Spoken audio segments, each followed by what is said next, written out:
Avseni, Memukeruile et Devon. Bonjour, bienvenue à Devon.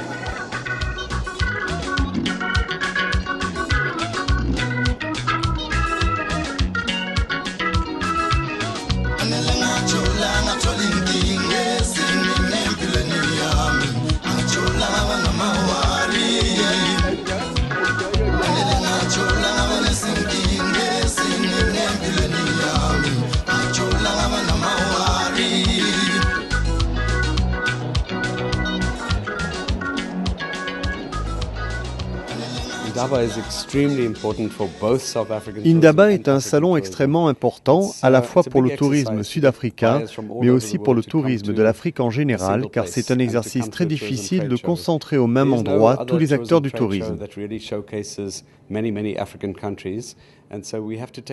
Nous devons nous servir de cette formidable plateforme pour booster le business sud-africain, mais aussi des autres pays du continent.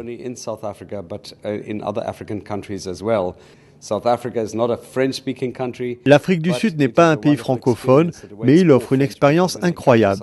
Une cuisine fantastique, des vins au moins aussi délicieux que ceux qu'il existe en France, de merveilleux restaurants, une grande culture et une diversité d'expériences, comme par exemple la vie sauvage à travers les safaris.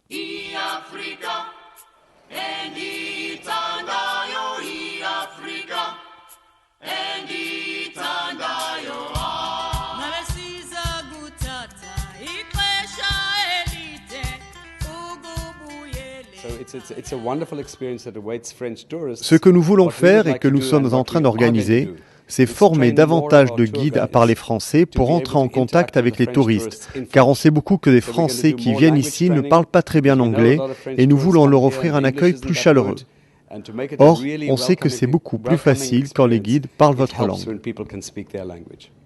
Venez en Afrique du Sud, vous allez faire des tas de choses différentes et ce sera le voyage de votre vie.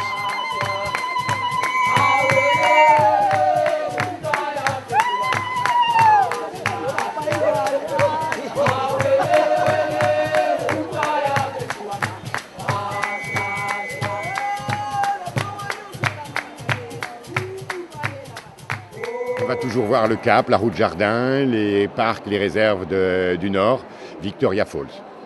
Et on ne peut pas dire que de ce point de vue-là, il y ait eu des changements fondamentaux. Par contre, ce qui s'est énormément développé, bien sûr, ce sont les infrastructures, énormément d'hôtellerie de charme.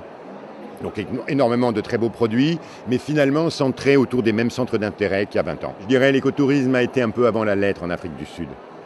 En réalité, la notion de réserve privée, qui est quelque chose de spécifique à l'Afrique du Sud, qui existe depuis les années 50, puisque c'est même la manière dont le safari a démarré, ce concept dans lequel la prestation inclut les repas, les safaris avec un ranger, d'aller hors piste, de s'approcher des animaux, d'apprendre à propos des animaux, qui est dans n'importe quel pays du monde qui serait considéré comme une initiative d'écotourisme, existe en Afrique du Sud depuis les années 50. Il n'y aura jamais de tourisme de masse à proprement parler en Afrique du Sud, non pas à cause des prix, non pas à cause d'une seule chose, c'est qu'il n'y a pas de séjour balnéaire. Et si vous pouvez prendre des destinations où il n'y a pas de circuit balnéaire, il n'y a jamais 1 million de visiteurs. Donc en fait, c'est uniquement de la clientèle circuit, et d'arriver au chiffre de 130 000 uniquement en clientèle circuit, c'est pas si mal.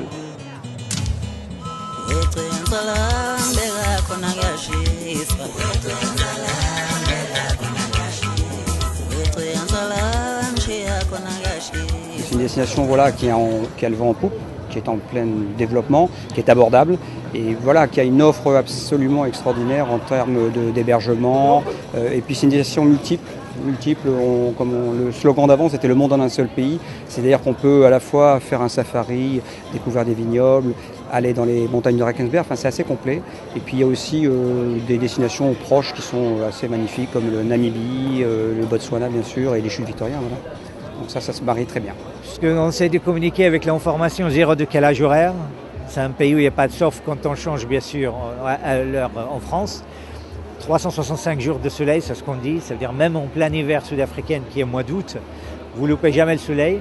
Et le jour, il est l'hiver en Afrique du Sud, il ne pleut pas dans le nord, peut-être il pleut un peu dans le sud et vice-versa. On ne loupe jamais le soleil en Afrique du Sud. Peuple agréable avec une culture, un accueil extraordinaire. Français, le table est très important pour eux. On trouve le repère ici par la route de vin qui est l'héritage des Français. Et puis aussi une gastronomie très très riche en Afrique du Sud. La découverte de grands espaces, c'est tous les jeunes sud-africains, français qui cherchent cela. Et puis bien sûr, vous avez presque tous les compagnies aériennes, ce sont des vols de nuit, donc vous ne sentez même pas les vols pour arriver en Afrique du Sud. Et plein d'autres avantages, mais en tout cas, ça c'est l'argument qu'on essaie d'armer les vendeurs et les vendeuses de France pour commencer un peu à vendre l'Afrique du Sud dans ces manières. Et puis après, bien sûr, tous ces paysages sublimes, magnifiques de ce pays, extraordinairement diversité de chaque région. Voilà.